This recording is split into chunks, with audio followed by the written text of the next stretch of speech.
it might be quite possible in your life you may not have never heard this story. I know it's not something that taught me in Sunday school. When you read about the patriarchs, you hear about some certain elements. You certainly hear about Sodom and Gomorrah. You hear about the promise that Abraham will have a son. You learn about the son being born, Isaac. You learn about Abram being told to go and sacrifice Isaac. You read about Jacob's ladder. You hear these stories growing up. But for some reason, this story gets skipped over. And maybe some people have reasons to skip over it. Some maybe not. But it's not an unimportant piece of the story. It's not just here to just give us stale facts and just to bide time until we get to the good stuff. In fact, this may be one of the most dramatic episodes in Genesis regarding Abraham's life. It's a war. Even though it only covers just a small section of the Bible, this is a very intense, dramatic military campaign. And we don't think of Abraham as a military leader. That's not the kind of image we get. But here in this episode, we see he's able to rally, muster some troops, and go and defeat a king that other nations who had been established longer than Abram, they were unable to defeat. All this to throw drama into the story of the covenant. God had promised Abram some magnificent things. He promised him blessing. He promised him a large family that would become a great nation. He promised him a place for that nation to thrive. And that's where the story starts. But unless something comes becomes an obstacle to that coming to pass, the story is not a very compelling one. And so throughout Genesis, and really throughout the entire Bible, we read about, and we're left with this question, how is God going to keep His promise? How is God going to keep His promise? And admit it, you've asked yourself the same thing before. In fact, the subject came up in Sunday school this morning about asking God how or why. We don't always understand what God is doing, do we? We're afraid to say that out loud. We're afraid to say it in our prayers. God, I don't understand what you're doing. I don't understand how you can. It can be so clear and so sure about this promise you've made, but I'm looking at my life right now, and I don't see how this promise can get through this wall. Has that ever happened to you? You ever had that feeling? How can God keep this promise through this wall? This thing has happened in my life. There's no way. I don't understand how God can do anything with this mess that my life has become. Not that Abram at this point is feeling like that he's made a mess of things, but there is a very clear, very real danger approaching the land that Abram is in right now. The land that God said to him, this is yours. I give this to you. And here come an empire. Conquest. The story starts off with these four kings, and they are all allies. And I don't have a graphic to show you. You might find it helpful to, if your Bible has a map, to look at a map from the time of the patriarchs, if it's got such a heading. And if you look over east of Canaan, east of Israel, and follow the track of the Euphrates River, look at Mesopotamia, and you'll see these kings, which it's difficult. Many commentators, many historians, archaeologists have tried to identify these kings with real figures in history, and it hasn't been entirely easy. And we can't say with certainty just who these kings were or when they reigned. We have to trust the record of the Bible. It says that they were real kings, just as Abram was a real person. They occupied real space and real time. But archaeologists have had a difficult time. They've tried to attempt to identify them with known historical figures, but the timing doesn't match up. And if you accept if you accept that they belong in a different time, then it throws off the reliability of the Bible. And for me personally, that's primary. The reliability of the Scripture's record is first. Anything else that seeks to take away that, we must proceed with caution, if not reject it completely. But these 4 kings were occupied space along the Euphrates River by most scholarly conclusions. And what they did, they were coming down south toward Canaan. And they had ruled Chedorlaomer of Elam, which generally we identify with present-day Iran, the ancient Persian Empire. So around the Persian Gulf, Iran, Iraq, all that, Babylonia, this is where they were centered. And they had a coalition, and he had kind of an empire. He had taken over the other city-states, the other nations that surrounded the Jordan area, the salt, the valley of Siddim, around the southern portion of the Dead Sea. And they served him. They were his slaves. He owned them. And the Bible tells us he ruled for 12 years, but in the 13th year they began to rebel. They began to fight back, push back. But Chedorlaomer would not let them do that. So in the 14th year, he staged this campaign with his 3 other allies and moved south into that area. Now, understand, these, by most accounts, Sodom, Gomorrah, these other areas, were on the east side of the Jordan River, just before you get into Canaan land. So at the moment, Abram is particularly safe because he is in Canaan. He has moved into Hebron, and that's where he's put his tent. He has built an altar to God. He's accepted that this is his land, but these approaching forces are coming very close to the boundary that God had given Abram. You read the success that Chedorlaomer has, how he comes through and he defeats these towns. He goes all the way down around, if you do have a map, if not, just you can look it up if you're curious later, but he goes further south to the wilderness area, much like the wilderness area where the Israelites began to camp out after they fled Egypt. So into the Sinai Valley, Kadesh, all that. So they come down south, conquering everything in their way. They get all the way to the southern point in the wilderness, and then they begin to go up north. But this time, they're coming up north on the west side of the Jordan. They're entering Canaan. Now it's getting very dangerous. It's getting very dangerous. And they're just leaving a path of destruction. And they finally get to the Sodom and Gomorrah, and they begin to fight them. And they chase them into what the Bible calls tar pits. Now that is backed up by historical fact and geological fact. There are tar pits around the southern portion of the area of the Dead Sea.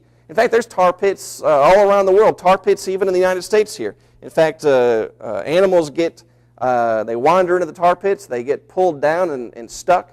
A lot of fossils of dinosaurs have been pulled out of the tar pits. In fact, a complete skeleton of a giant mammoth has been preserved in these tar pits. They pulled it out. And so they get chased into the tar pits, get bogged down, and defeated there. So while they're there, they take all the plunder, all the spoil, including Lot. Lot, who was given a choice of where he thought the most fruitful land would be, he chose the area around Sodom and Gomorrah.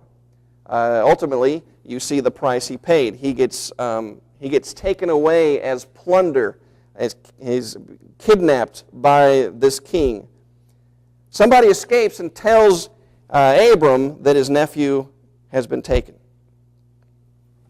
So this promise that Abram has is in jeopardy once again. This king and his allies, this empire, are conquering the land. In fact, they're coming from the very area that Abram had originally left. He was from Ur of the Chaldeans, the same general area that Chedorlaomer and the rest of the kings are coming from. So if you're Abram, you're thinking, I didn't leave my homeland dominated by conquering kings and oppressive empires to just go and have more of the same. He thought he was getting away from that. When God showed him this promise and said, follow me, I'll take you there, obviously if God gives you a promise, you're expecting it to be better than what you're leaving.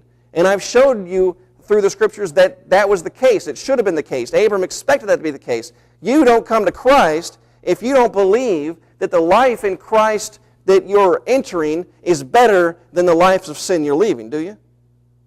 I hope you don't. And so here's the quandary. Anytime any tribulation, any affliction comes upon us as believers, there's that little seed of doubt that can grow if you don't conquer it with faith, if you don't continue to trust.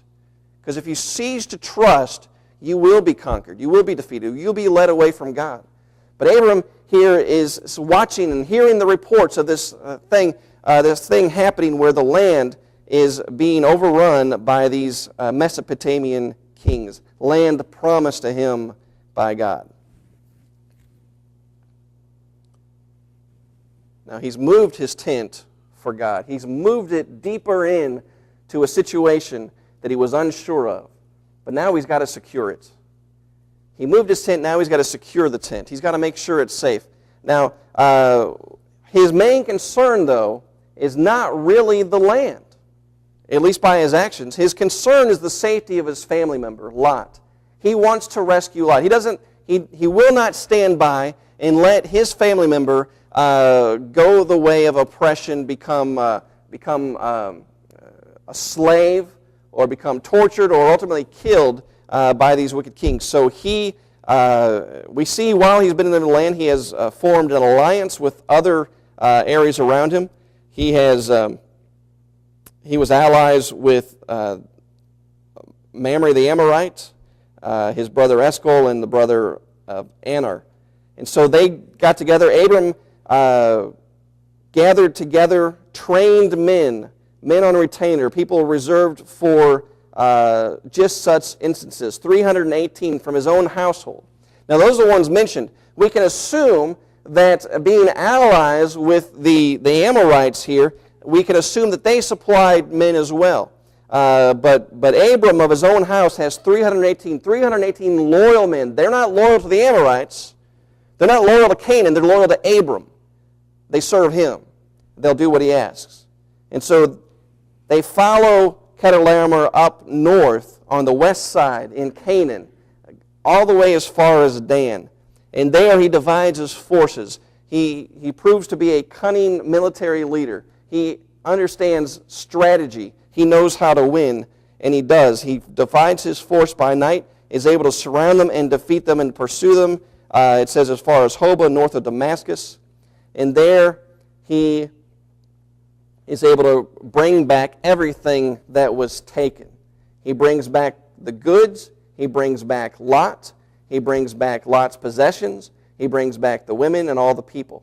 And if you read in verse 17, his return from the defeat of Chedorlaomer, some translations say slaughter. He slaughtered Chedorlaomer. He showed no mercy, is what we're to take from that.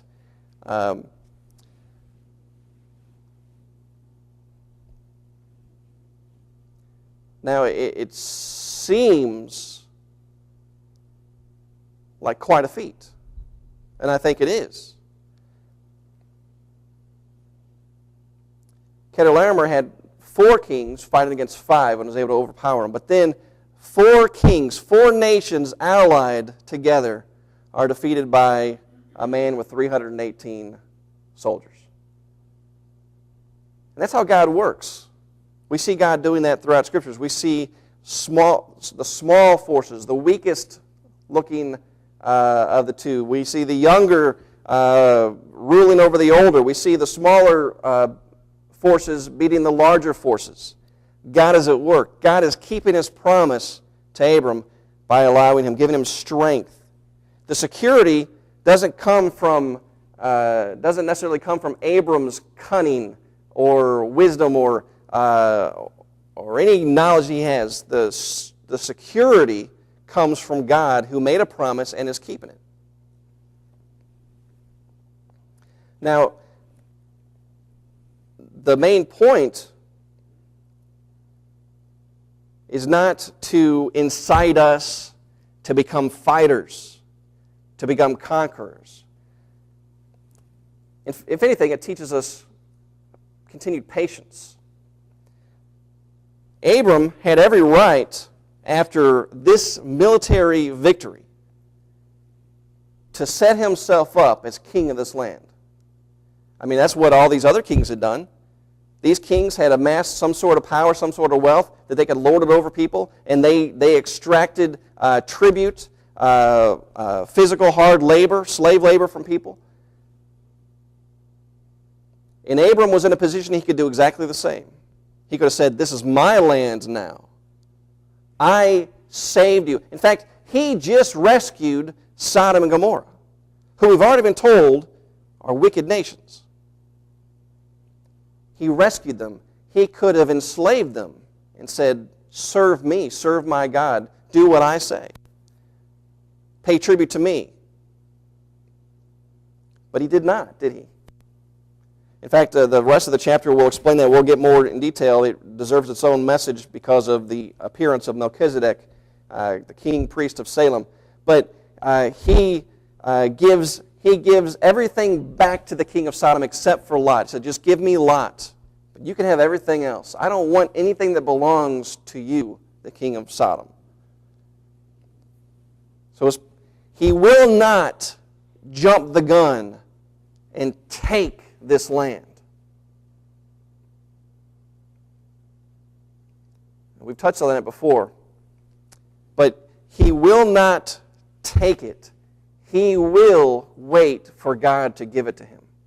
Now we'll find out later, as God continues to establish this covenant, that ultimately Abraham will have to wait 400 years before his seed, the nation that's come from him, is able to come in and possess the land. They will first go down to Egypt and become slaves, and then Moses will lead them out, and they will conquer the land under the leadership of Joshua.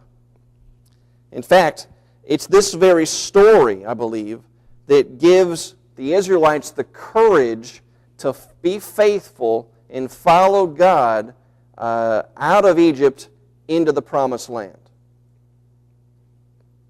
It's very important when we read books in the Bible that we understand the context in which they were written. I believe the stories of the Genesis, Abram, Adam and Eve, Noah's Ark, Abraham, Isaac, and Jacob, they had been told for generations.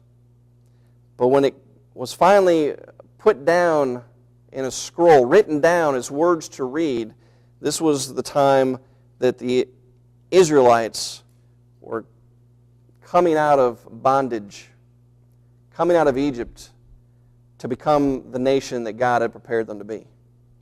They needed courage. They needed to know that this God was reliable. Some of them probably never really knew what it meant to worship God, to follow God. Some of them probably never even knew His name. In fact, Moses, when God appeared to him in that burning bush, he said, "What is your name?" If I go to the children of Israel and say God has come, they're going to want to know, which God is it? He said, "I am.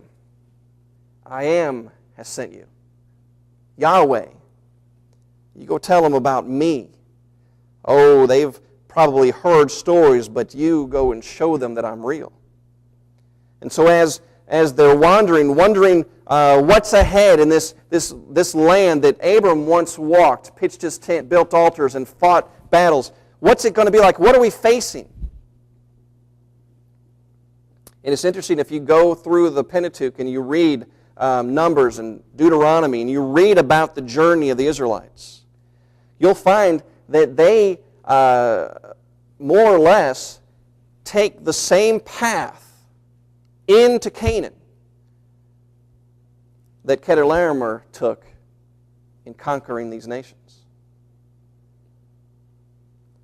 Chedorlaomer was a strong king. We have no reason to doubt that. To get all these other nations spread out to serve you, you've got to be strong. And as he went and devastated these lands in his path and defeated them, He brought about all kinds of fear. But one man did defeat him, and that was Abraham, the patriarch, the father of their nation. The father of their nation. And if their father, Abraham, could have victory in this land, then couldn't the Israelites? If Father Abraham had victory in this land, couldn't we, the Israelites, coming out of bondage in Egypt? And so it was a rallying cry. It was a great story. Anybody here like to study wars of history? Any Civil War fans, Revolutionary War fans? I'm kind of partial to Revolutionary War. Some are just big in the Civil War. Some like to read about World War II. And I love certain stories. I love to hear about Washington crossing the Delaware, and you hear about Paul Revere's ride to warn everybody about the British coming. These stories like this are able to inspire you. And this story inspires the children of Israel because they're walking that same highway that Chedorlaomer walked and defeated kings. And new nations have come to take the places of those that have been defeated. You read about Chedorlaomer defeating the Rephaim in verse 5, the Rephaim, the Zuzim, the Emim, the Horites. Those were all defeated by Chedorlaomer, and as history plays out in the 400 years to pass, the Edomites come along and inhabit those lands. The Edomites were the descendants of Esau, Jacob's twin. Jacob was the son of promise. Esau was not given the blessed line, the seed line, but he still became a nation, a great nation, the Edomites, and they began to inhabit that place. Lot's descendants split off into two, the Moabites and the Ammonites, and they themselves became great nations, and they began to inhabit those very same lands. And Moses, by the word of God, told the Israelites, we're passing through these lands, once inhabited by the Rephaites, the Zuzamites, and the Emites. Now the Moabites are there, the Ammonites, the Edomites. And he said to the Israelites, don't be afraid. Don't be afraid to walk through these people's lands. Don't cause a ruckus with them. Don't fight with them, because this is not land for you to take. This is their land now. And they're not going to bother you, and you're not going to bother them, because your land is across the Jordan. So it gave them courage. Without a story like this, they probably would have kind of fear. They might jump the gun and take that land too. But he says, no, it's not for you. So they walked through those, and they passed safely through, and then they went, and they finally crossed that Jordan. Knowing that their father Abraham had been there before them, that he had worshiped there, that he had held on to God's promise, and they were receiving it. And what's that got to do with us? Well, it boils down to, do you trust God or not?